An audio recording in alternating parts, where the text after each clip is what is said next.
Okay, welcome to GC Connect. In the previous class, we were discussing about the coagulation and flocculation process. Um, there, we were discussing about the jar test. Okay, so the jar test is used to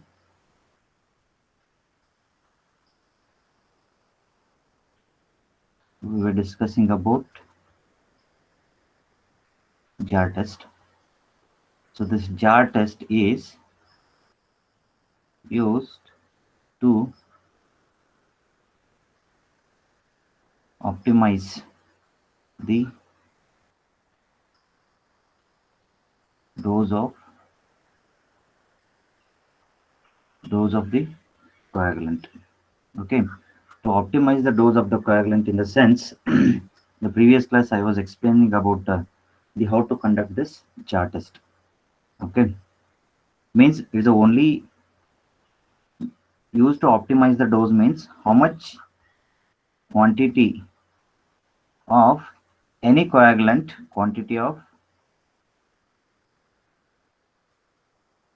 how much quantity of coagulant we have to add, that we have to determine in this test. So I said, so you have to take 6 jars,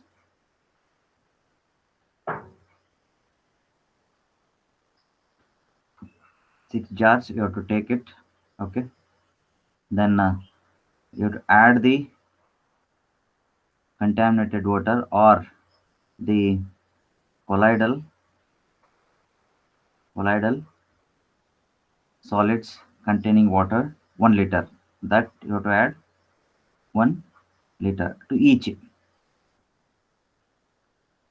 you have to add 1 liter.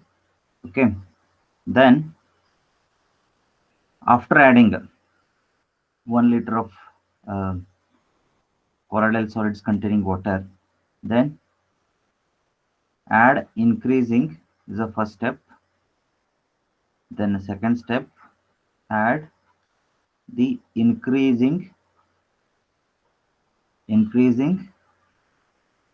dose of coagulant from left to right. Okay, when you move from left to right, okay, add the increasing dose of the coagulant. Okay, you start from, so 5 milligram per liter, 10 milligram per liter, then 15 milligram per liter, then 20, 25, 30. What is this milligram per liter? Normally the concentration of or dose, it is expressed as milligrams in liter, means how much milligrams of the coagulant you are adding in terms of adding per liter, that's it. Okay, how much milligrams of dose you are adding in terms of liters. Okay, then why we have to stick on to this 5, 10, 15, 20, 25, 30 only. Okay, I can start with 10 directly, 10, 20, 30, 40, 50, 60 till 70. Why can't I start with this? But always what you have to do is that you have to target with a lower. Okay, the least it will be 5, and it may go milligram per liter, it may go up to 250 milligram per liter also, most of the time. Okay, start always with the least value. Okay, suppose if you start with the 10 milligram per liter, so you are skipping that 5 milligram per liter. Sometimes the quantity of coagulant you are going to add, it may come for the first case also. Suppose if you skip that 5 milligram per liter, okay, then optimum dosage itself is a 5 milligram per liter. Then suppose if you started from 10 milligram per liter, then automatically um, you are not doing the jar test properly. Okay, always you have to start with the lower. Okay, if still if you are not getting with the 30, so then continue um, with again 6 jars test. Okay, like start with 35, 40, um, 45, 50, like that. I'll tell you when you have to start the next remaining experiment. Okay. So then what we did is that with the first step, in the first step, we added the water which contain the colloidal solids, which is of capacity 1 liter. And we have added the dose, that is 5 milligram per liter, 10 milligram per liter, 15 milligram per liter, 20, 25, 30 milligram per liter. Then once you add it, okay, so it will be connected with a jar test apparatus. All these combining with the jar test apparatus. Jar test apparatus. So in this jar test apparatus, all 6 jars will be there. It will be connected with one one RPM, that is rotating mechanism will be there, and insides one stirrer will be there like this. Insides one stirrer will be there, okay, and it will be connected to the motor. All these are connected to a single motor here. Here single motor will be there. So once you switch on it, okay, all will start rotating in the water immediately, okay, and speed controller also it will be there, speed controller, so that we can call it as speed controller at the bottom of it is connected to the RPM. Okay, always it will be there like this in platform. Then this platform, so you are keeping all 6 jars like this. It will be there. Here rotating mechanism will be there. Here it will be connected to a jar test. So then I said that water is filled. You added the increased dose of coagulant. Then I said total experiment time is 30 minutes. So in this 30 minutes, 1 minute, 1 minute rapid mixing and 29-minute slow mixing. Slow, and this one is rapid. This one is rapid and this one is slow. Okay. Before that, okay. So water is filled. You added the coagulant. Before that, you have to check the pH also. Very important. Before starting this, you have to check the very important. Okay. Suppose if the pH is roughly around 7. Okay. pH is one water quality parameter. If the pH is roughly around 7, okay, then you have to adjust to an alkaline condition. So in the previous class, I already explained what is alkali and what is acid. Okay, from 0 to 7, it will be acidic range, and 7 to 14, it will be alkaline range. So normally, why we have to adjust for pH 10? This process is going to be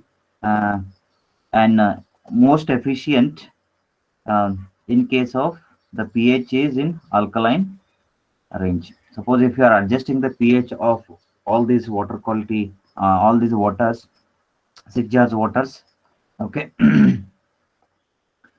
at 10, then it will be more efficient. Then add one base, that is normally we'll use the base as NaOH. Okay, so initially you just adjust, add drop by drop, add it and dip the pH meter. So pH is measured by pH meter. So in that solution, okay, stirrer always it will be there, and dip the pH meter in this and check that, okay, add drop by drop to this jars so that pH should be adjusted to 10. So when the pH becomes 10, then stop adding the NaOH. Okay, so of course you have to prepare 0.01 molar of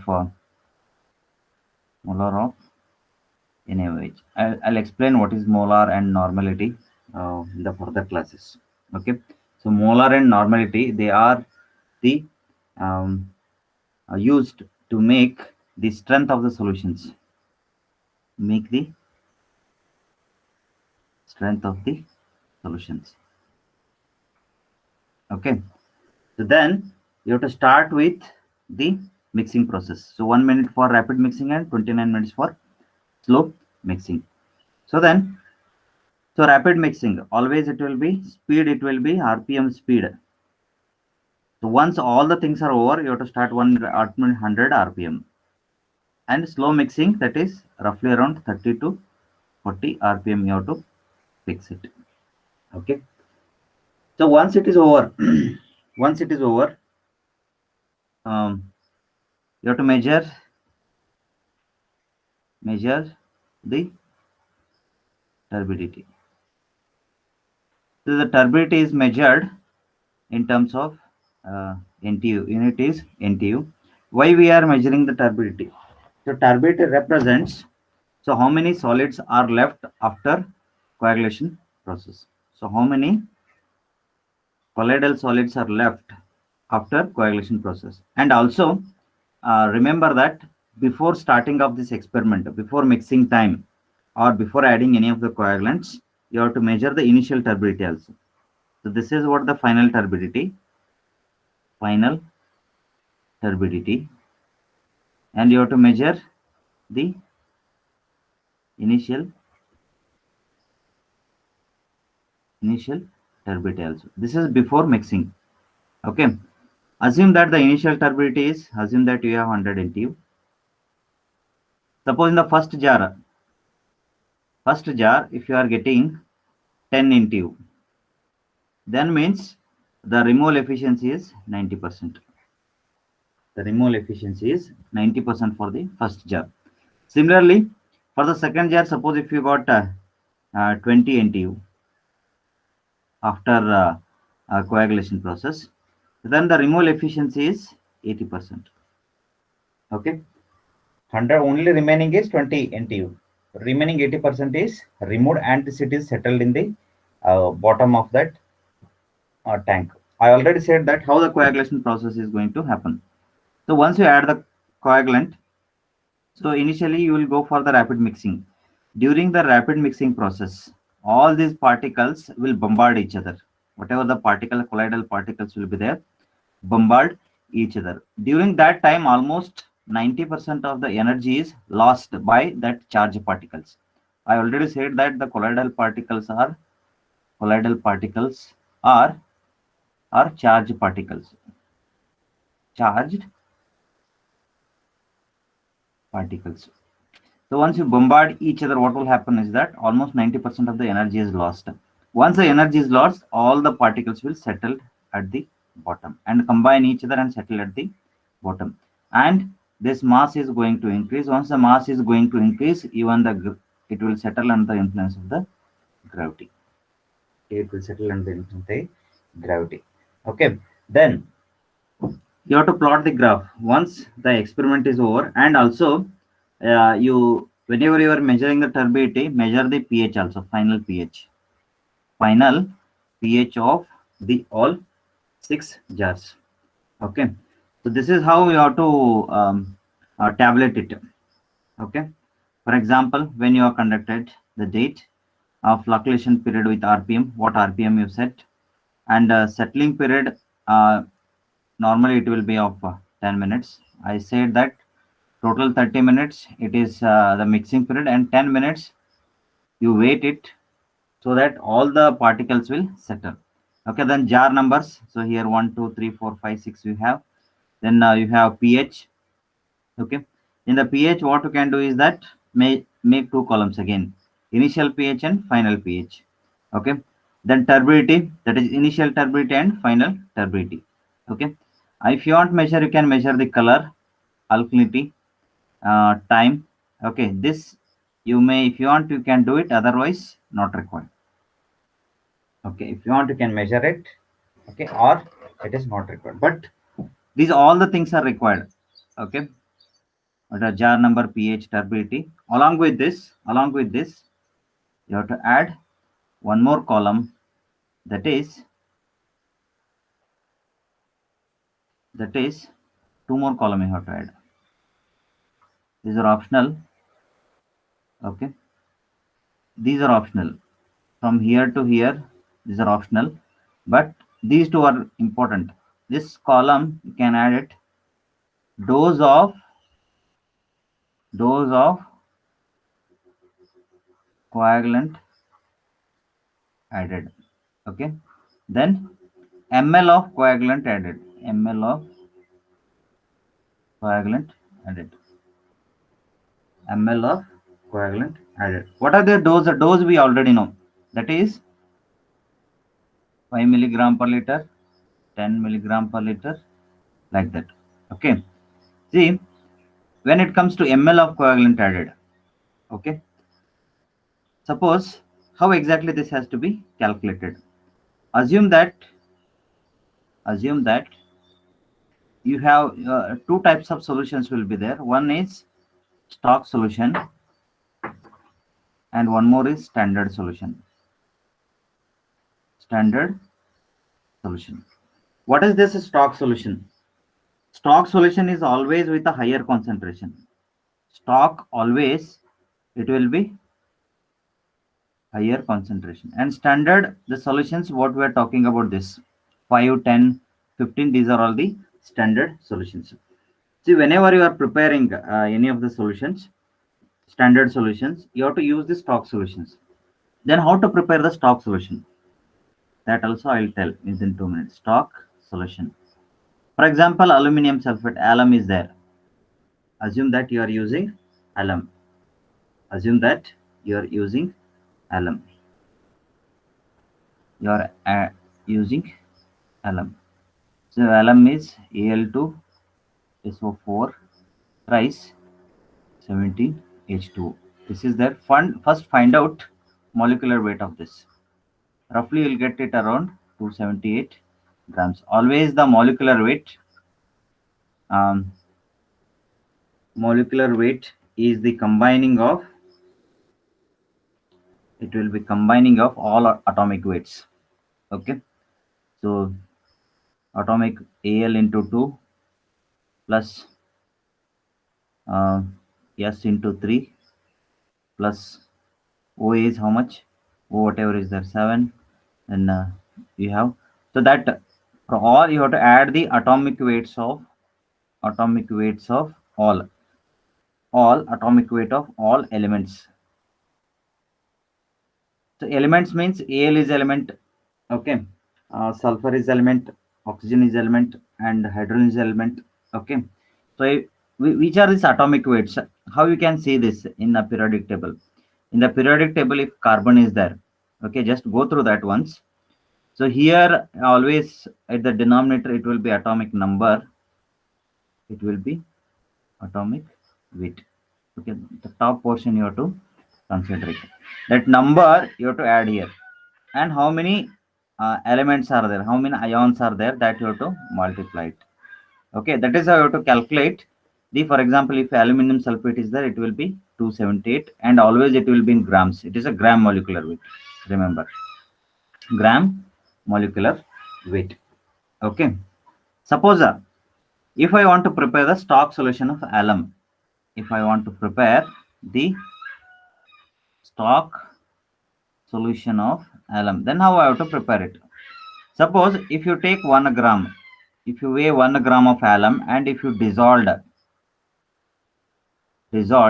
in 1 liter, so it will be 1 gram per liter of alum. So 1 gram per liter of alum it is, if you convert that into milligram per liters. So how much you will get? So it will be 1 gram per liter is 1000 milligram per liter. So this is nothing but a stock solution.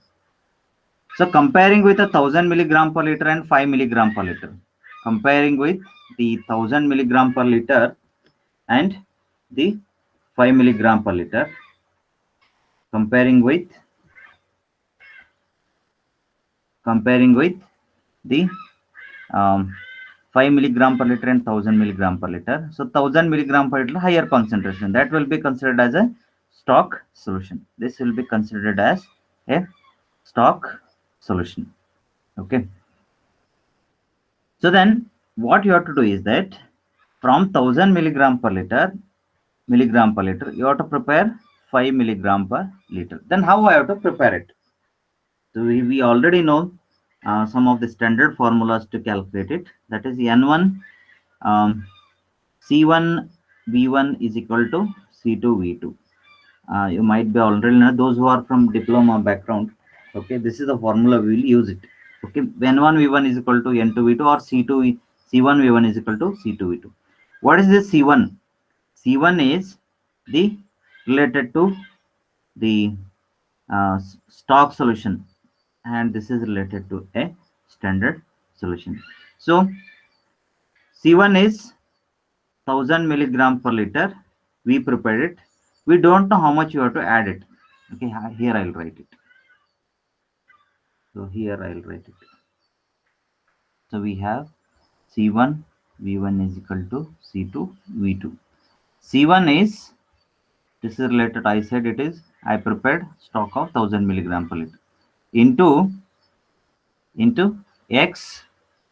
Always C1 is in milligram per liter, remember, and V1 is in ml. C2 it will be in milligram per liter. V2 it is in ml. Okay, 1000 milligram per liter. I don't know how much I have to add for the first jar. Okay, C2 is, we know that is 5 milligram per liter. This is for standard solution. And the volume for the first jar we have added 1 liter. I said that it is 1 liter means it is 1000 ml. 1000 ml of the water I have added.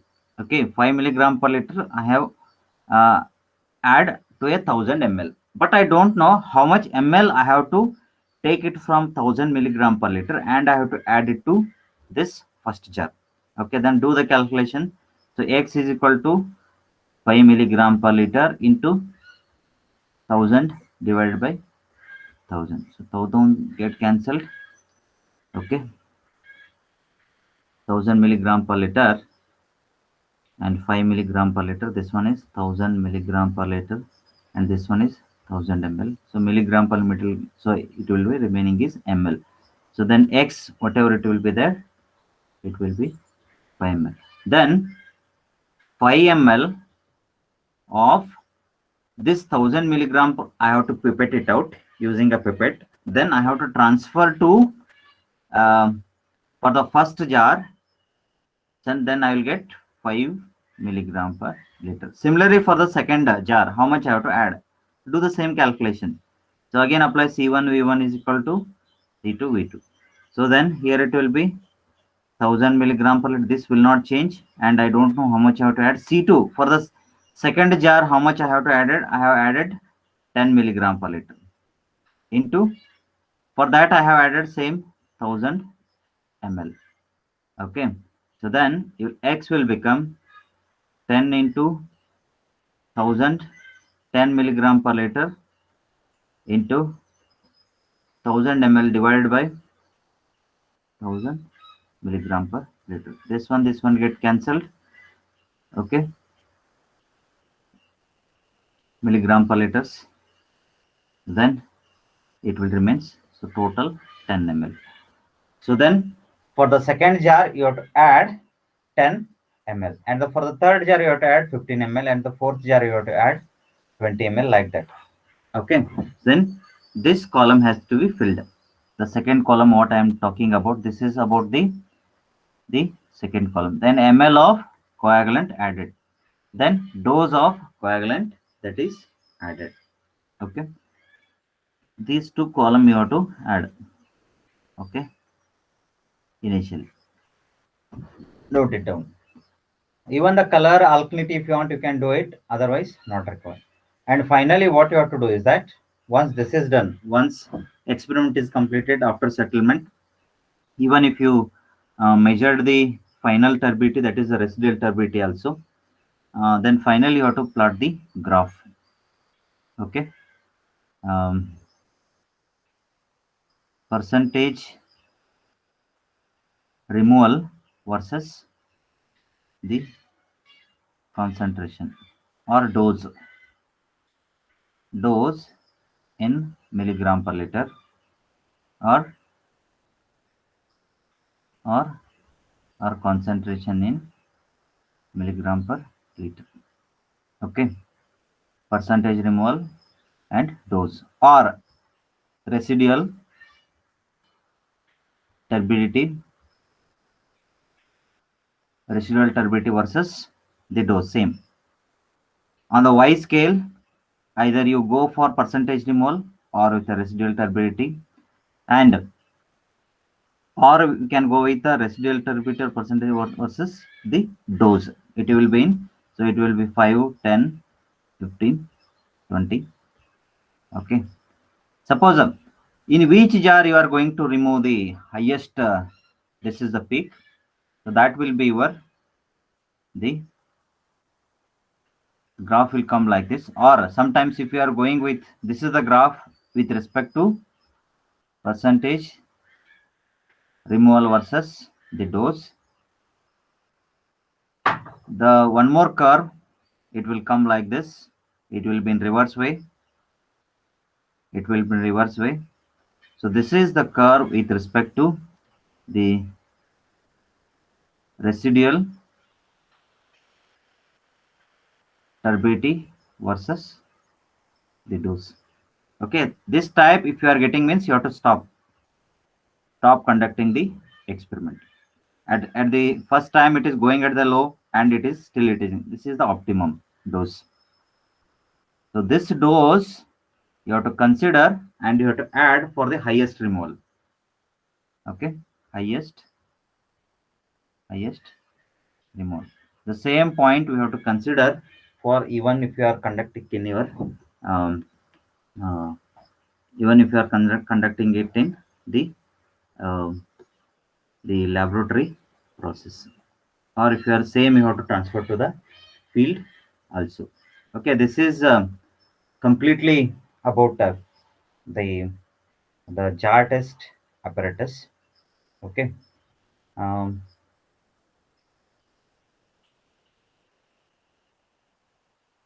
this is how it is going to happen. You can see.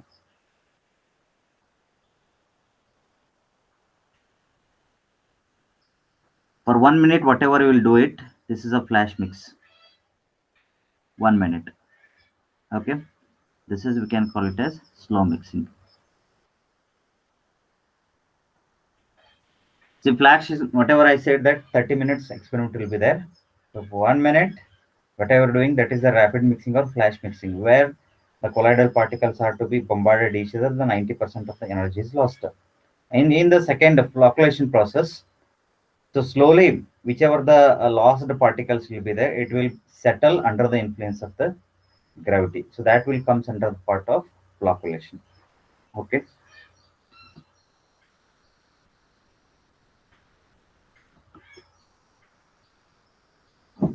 So this is overall about the coagulation sedimentation, coagulation process by flocculation process. The remaining aspects we will cover in the next class.